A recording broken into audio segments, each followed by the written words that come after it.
तेलंगाना में भारतीय जनता पार्टी की सरकार बन सकती है, लेकिन तेलंगाना में भारतीय जनता पार्टी की सरकार तभी बनेगी जब हर वो कार्यकर्ता, हर वो नेता सही तरह से काम करेगा। जब कोई बड़े पद का जब चयन होने का जब समय आता है, जब तेलंगाना राज्य के प्रेसिडेंट का डिक्लेरेशन का जब समय आता है, तो कम से कम पार्टी यहाँ नहीं सोचती कि हमें कैसा प्रेसिडेंट बनाना चाहिए।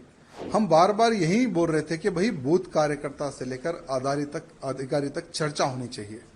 चर्चा होने के बाद में हमें एक ऐसा प्रेसिडेंट चाहिए जो एग्रेसिव हो। यहाँ तेलंगाना में हिंदू मुस्लिम भाई भाई वाली राजनीति नहीं चलती है। तेलंगाना में सिर्फ हिंदुइज्म चलता है। मेरे जिले को टारगेट करना, मुझे टारगेट करना, आखिर कितने साल तक मैं सहूं इनका जुल्म। तेलंगाना में भारतीय जनता पार्टी की सरकार बन सकती है, लेकिन तेलंगाना में भारतीय जनता पार्टी की सरकार तभी बनेगी जब हर वो कार्यकर्ता, हर वो नेता सही तरह से काम करेगा। आज बूथ लेवल में हर वो कार्यकर्ता पूरी जान लगाकर भारतीय जनता पार्टी के समर्थन में वोट दिलवा रहा है, कार्य कर रहा है। लेकिन जब कोई बड़े पद का जब चयन होने का जब समय आता है, जब तेलंगाना राज्य के प्रेसिडेंट का डिक्लेरेशन का जब समय आता है, तो कम से कम पार्टी यहाँ नहीं सोचती कि हमें कैसा प्रेसिडेंट बनाना चाहिए। हम बार बार यही बोल रहे थे कि भाई बूथ कार्यकर्ता से लेकर अधिकारी तक चर्चा होनी चाहिए। चर्चा होने के बाद में हमें एक ऐसा प्रेसिडेंट चाहिए जो एग्रेसिव हो। यहाँ तेलंगाना में हिंदू मुस्लिम भाई भाई वाली राजनीति नहीं चलती है। तेलंगाना में सिर्फ हिंदुइज्म चलता है। और जो हिंदुत्व की बात करता है ना, तेलंगाना की जनता उसको सर पर बिठाकर आगे चलती है। चाहे हमारे प्रधानमंत्री मोदी जी हो, हमारे अमित भाई जी हो, जेपी नड्डा जी हो, उन्होंने कईयों सभाएं तेलंगाना में की है।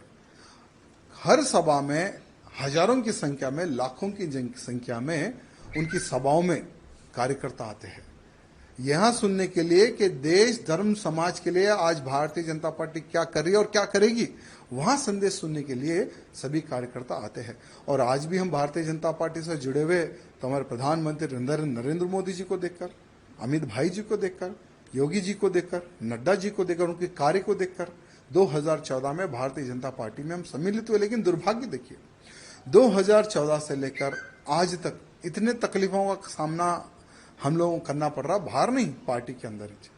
मेरे कॉन्स्टिट्यूंसी को टारगेट करना, मेरे जिले को टारगेट करना, मुझे टारगेट करना, आखिर कितने साल तक मैं सहूं इनका जुल्म। आज देखिए, जब पार्टी प्रेसिडेंट के नॉमिनेशन का आप जो सो नोटिफिकेशन आप डिक्लेयर करते हैं, जब हम जाते हैं भाई हम भी प्रेसिडेंट के लिए हम पूछना चाहते हैं, तो लगभग जो 10 लोगों का जो साइन चाहिए वो 10 के 10 लोगों को डरा के भगा देते हैं।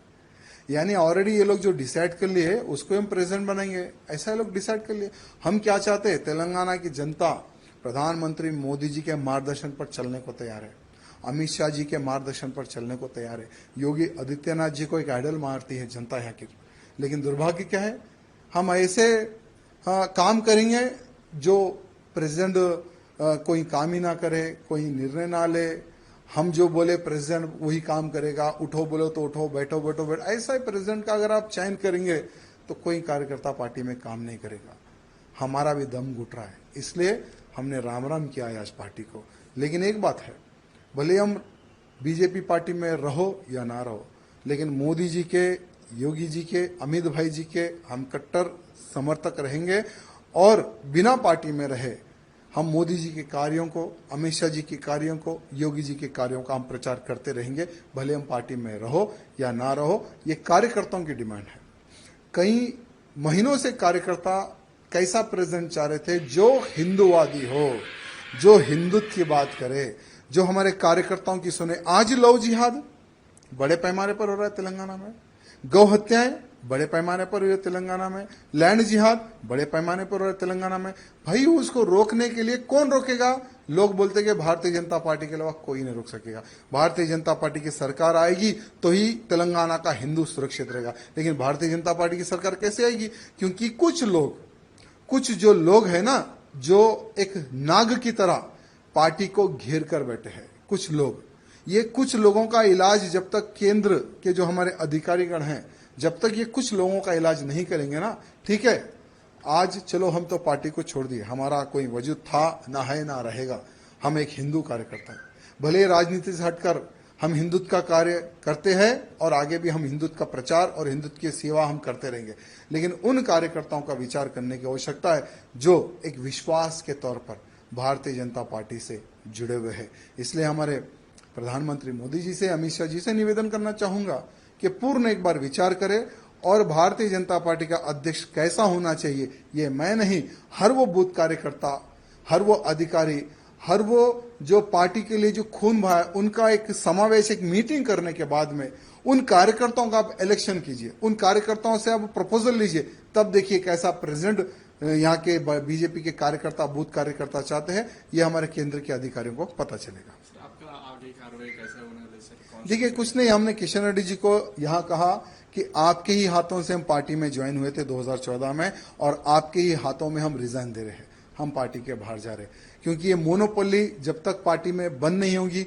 तब तक पार्टी सत्ता में नहीं आएगी और हम दम घुट घुट कर हम पार्टी का सर्वनाश हम नहीं देख सकते।